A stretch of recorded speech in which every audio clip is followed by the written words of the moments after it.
Welcome back to the channel. My name is Steven. I'm a pharmacist and I own 52 units of real estate. So I had a great question in the comments asking, why do I invest in Oklahoma and what was my thought process in choosing that market versus, let's just say, Minneapolis, Minnesota.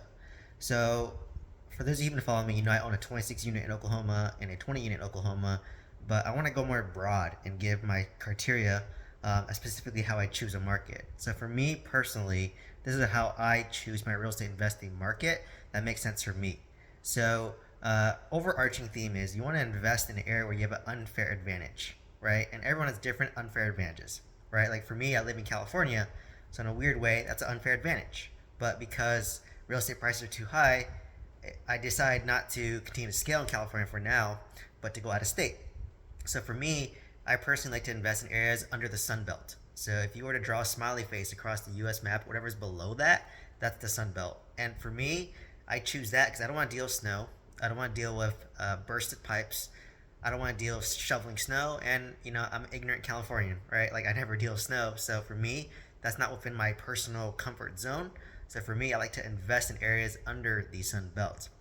Another criteria is being landlord friendly, right? And this one may sound obvious, but I want to be able to control my asset and not be at the mercy of the tenant ideally, right? So in Oklahoma, for example, it takes about 15 days to evict a tenant for non-payment, and because they know that it's that fast and that easy to evict, the moment they don't pay or the moment they don't comply with the lease, they know that they just leave on their own terms before they get evicted, so that the eviction doesn't show up on their record. So, obviously, if I had to choose between being landlord friendly versus tenant friendly, I'd prefer landlord friendly, but I do own single family homes in California, which is more tenant friendly, but I also have great tenants in California, and I've had bad tenants in Oklahoma, which is more landlord friendly, right? So for me, if I'm going out of state, I'd prefer it to be landlord friendly. Another thing is I want it to be low property tax, right? So you can literally just Google uh, lowest property tax states, and then it'll break it down for you from lowest to highest, and then whatever's under the Sun Belt are the areas that I'll consider, right? I don't want to deal with like um, all that, right? Like I don't want to deal with property tax. Like Texas, for example, has no state tax, but property tax is high, so you make up for it another way. Oklahoma, Alabama, relatively speaking, low property tax, so I like it. And another area of how I choose to invest is there has to be population growth, right? And what stimulates population growth? So it's pretty obvious, but what stimulates population growth are jobs, right? You have to have jobs, ideally jobs that are migrating there, right? Like, for example, in Alabama, a lot of tech jobs, aerospace jobs are going there.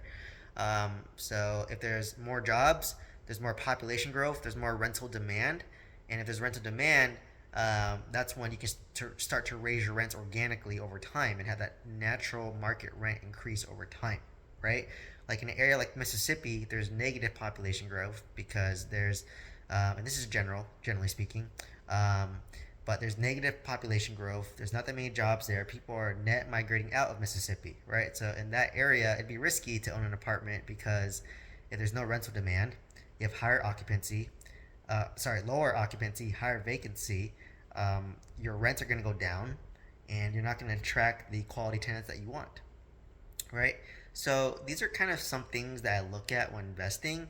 But to be honest, back to my first point is you want to invest where you have an unfair advantage. So if you have a great property manager in Minnesota, and there's population growth, there's job growth, then by all means invest in Minnesota, right? If that makes sense for you. If you have an unfair advantage in Oklahoma, invest there. Like for example, I have a student investing in Texas. And for me personally, I don't want to invest in Texas because I'm afraid of floods and hurricanes, right? Like to me, that's too much fearful for me. Property taxes is high there. And I don't have any boots on the ground there. I don't have a team there, but my students, they do have a team there, right? They own properties there already. They have property managers there. They're not worried about hurricanes because they've been through hurricanes and they know that, okay, the hurricane hits that area. They send their roofer out, and the roofer will inspect the roof, do patches, or replace the roof for like $2,000. So it may not make sense for me to invest in Texas because I have no boots on the ground there. But if you have a team there, you have a system there, then that's your unfair advantage. Then invest there. Like for me, I have my unfair advantage is Oklahoma because I have property manager there. I own properties there. I have contractors there. So it worked out for me. I have an unfair advantage in California where I live because I could visit it. I know the areas. I know what the good pockets, the bad pockets. I don't have to rely on property management for that. I could scout it out myself, right? I know where their good schools are. So really, it's all what it boils down to is, do you have an unfair advantage? Think about where that unfair advantage is, right? Do you own property somewhere already? Like for me, I own properties in Oklahoma, unfair advantage. I own properties in Alabama, unfair advantage. I own properties in California, that's unfair advantage, right? So and assuming those markets are having population growth, is there kind of a housing shortage there? Are there jobs coming there, right? Is unemployment lower? Is there a net migration in, right? Like you have to look at the fundamentals. That's, real estate's location, location, location. I made a mistake on that with my mobile home park where I compromised location because I went to a high crime area, which is why I sold it. And I have a video on it. I'm gonna do another video talking about my mobile home park because I had a question about it. But that's really what it is, right? Like I try not to overcomplicate it. Like when I do my direct mail campaign, I literally just look under the sun belt. Where's low property tax? Where's landlord friendly? Where do I have unfair advantage? And just send a bunch of letters out to all those areas and see what hits. So for example, I sent letters out to Alabama, to Oklahoma, to Tennessee, and I had the most success in Oklahoma, and I had a property manager there, which is why I invested there, right? So it's like plain and simple in that aspect. So really what it is. So don't overcomplicate it. If you're interested in getting guidance on how to pick which market to invest in, then check out my mentorship program. Otherwise, I just want you to challenge yourself. Like, where do you have an unfair advantage? Like, where's your unfair advantage where you can dominate and you already have a team and system there, right? So think about that, and that's how you'll choose your market to at least start, right? And don't overthink it, right? Like, I didn't know I had unfair advantage in Oklahoma until I started sending out a bunch of mailers and realized I had a great property manager there already. So that's now my unfair advantage.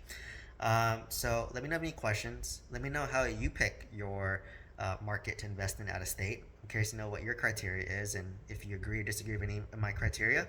It's all personal.